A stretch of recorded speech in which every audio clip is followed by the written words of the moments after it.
What's up, everyone? Jason Gilbo here at JGilbo11. Usually I'm with Big Italy 42, Justin Elick, but he is out today.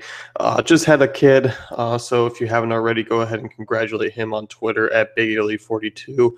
But he was gracious enough to continue and write his content for us. But I'll be doing his podcast and taking a look today. Looking over some DraftKings wide receivers, and he highlights first here in cash games AJ Green, 8,300.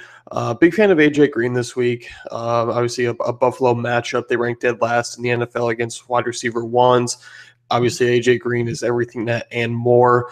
$8,300, $1,200 discount from Antonio Brown, which is a significant discount.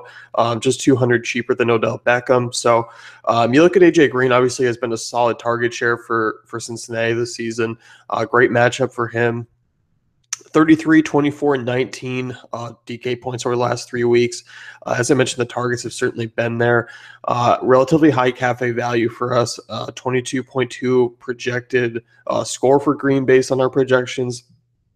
So looking like a high floor, high ceiling play this week, and you get the discount there. So I certainly agree with AJ Green being a cash game pick this week. Next one here, he lists Larry Fitzgerald, 7,100. This one's a little bit of a surprise to me when I opened it up. Obviously, this game is not full of potential. There's a lot of good players there. 7,100, 19 team total, projection right around 17. You look at Fitzgerald. In terms of production, 14, 11, and 18 over his last 3 games. Obviously, Carson Palmer has struggled a little bit. The Cardinals have struggled on the road. Consistency, red zone presence is what he preaches here. Obviously, double-digit point totals in every game, 13 red zone targets in 2016, 7,100. So he's not quite priced up high, kind of in that mid-tier range. Personally, I like more GPPs, if anything, because I think you're going to get some low ownership on them. Cash games, it seems to be a little bit risky. For my take, Justin believes otherwise. But overall, can't argue with kind of what really Fitzgerald has done this season. Obviously, he's coming back home to a place where he lived before, so you could toss in that narrative as well. GPP wideouts, Golden Tate, 5,300. We look at what Golden Tate has done lately. 43 targets over his last 4 weeks, 380 yards and 2 scores. A decent matchup against a middle-of-the-road Jacksonville secondary. You look at that team total near 4 touchdowns. It's at 27.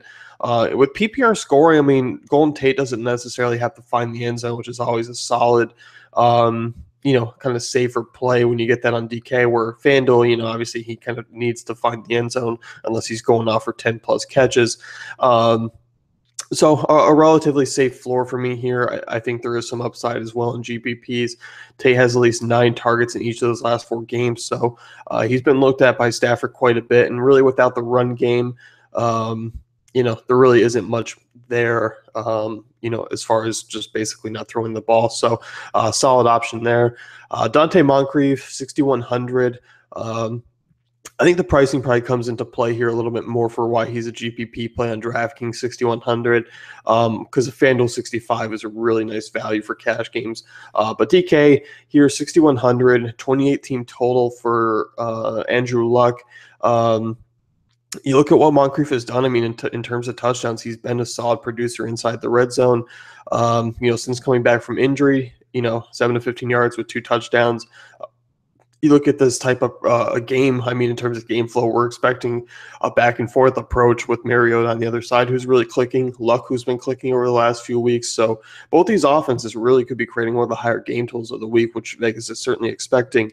Titans rank per Football Outsiders 21st against wide receiver twos. Their secondary has really been exposed over the last few weeks against some good, passing attacks, and one was Andrew Luck and the Colts. So Moncrief certainly a playable option this week. Staying in that same game for value, he's looking at Rashard Matthews, 5,100. Obviously, Matthews has been, one of the more productive wideouts over the last few weeks for Tennessee. I definitely don't mind it against this Colts secondary. They ranked 25th against wide receiver ones this year. He's been the top target so far. You look over the last 3 weeks, he has scored 4 times, 19 targets, 164 yards. He's been looked at inside the red zone a lot. and the projection is right around 13, which I think is a mild floor for him this week. Given that fact that if he gets 6 catches for 70 yards, doesn't get that touchdown, it's still okay at that price tag, and a fairly safe option. So next one here, you got Cameron Meredith, 4,100 on the road at the Giants, low team total. Obviously, Alshon Jeffrey suspended for the PED use. I joked around, said he got a bad batch because he hasn't been playing that well this year.